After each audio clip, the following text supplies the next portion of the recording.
அனைவருக்குமே வணக்கம். சற்று முன் கிடைத்திருக்கக்கூடிய ஒரு மிக மிக முக்கியமான செய்தி ஒன்று வெளியாகியுள்ளது. சற்று முன் 2G வழக்கில் எம்பி கனிமொழிக்கு பிடிவாரன், டெல்லி சிறையில் அடைப்பு, இது மாதிரி பார்த்தீங்கன்னா செய்திகள் வெளியாயிருக்கு. ஏற்கனவே கனிமொழி அவர்களும் ராசா அவர்களும் பார்த்தீங்கன்னா 2G வழக்கில் வசமாக சிக்கியிருந்தாங்க.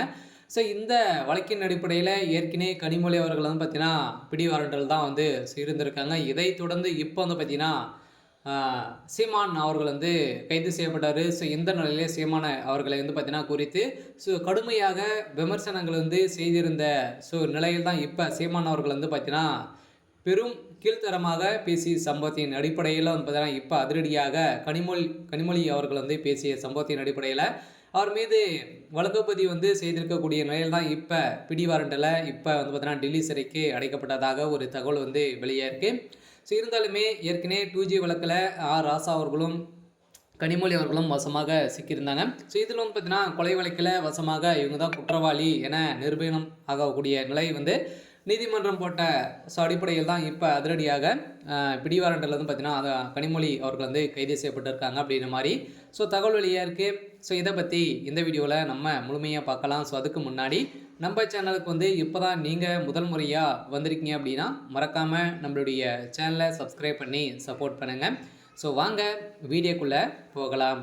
பார்த்தீங்கன்னா ஏற்கனவே 2G வழக்கில் கனிமொழி அவர்களும் ராசா அவர்களும் பார்த்தீங்கன்னா தமிழகத்துக்கு 28 கோடிக்கு மேலே பார்த்தீங்கன்னா இழப்பீடு செஞ்சுருந்தாங்க அப்படின்ற மாதிரி தொடரப்பட்ட வழக்கின் ஏற்கனவே கைது செய்யப்பட்டிருந்தாங்க. ஸோ இதில் பார்த்தீங்கன்னா ஏற்கனவே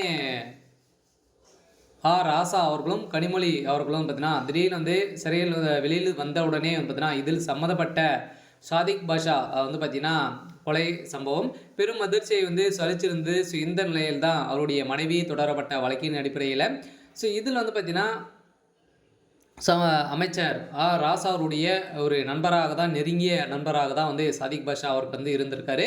ஸோ இந்த நிலையில் தான் அவர் அடுத்த நாளே இருந்த சம்பவத்தின் அடிப்படையில் தான் இதில் நிறைய மர்மங்கள் இருக்குது அப்படின்ற மாதிரி அவருடைய மனைவி தொடரப்பட்ட வழக்கின் அடிப்படையில் தான் இப்போ அதிரடியாக கனிமொழி அவர்கள் பிடிவாரண்டில் இருக்காங்க. ஸோ இவர்கள் தான் பார்த்தீங்கன்னா குற்றவாளியாக நீதிமன்றம் திருப்பி வழங்கியிருக்கக்கூடிய நிலையில் தான் கனிமொழியுடைய கதை ஒட்டுமொத்தமாக முடிய போகுது. ஸோ ஏற்கனவே கனிமொழி அவர்கள் பார்த்தீங்கன்னா நிறைய விஷயத்தில் நிறைய விதமாக சிக்கியிருக்காங்க. இதே மாதிரி தான் ராசா அவர்களும் இருவருமே வசமாக இந்த 2G வழக்கில் சிக்கியிருக்காங்க. நீதிமன்றம் என்ன தீர்ப்பு வழங்க போகிறாங்க அப்படின்னு தான் ஒரு மிகப்பெரிய பெரிய கேள்விக்குறியாகவே இருக்குது. ஸோ இருந்தாலும் சாதிக் பாஷாவுடைய வழக்கில் அதிரடியாக குற்றவாளியாக ராசா அவர்களும் கனிமொழி அவர்களும் இதில் குற்றவாளியாக கைது செய்யப்பட்டிருக்காங்க. இந்த நிலையில் டெல்லி சிறையில் அடைக்கப்பட்டிருக்காங்க. திமுகவுடைய தலைமையகம் பெரும் அதிர்ச்சியில் தான் இருக்காங்க.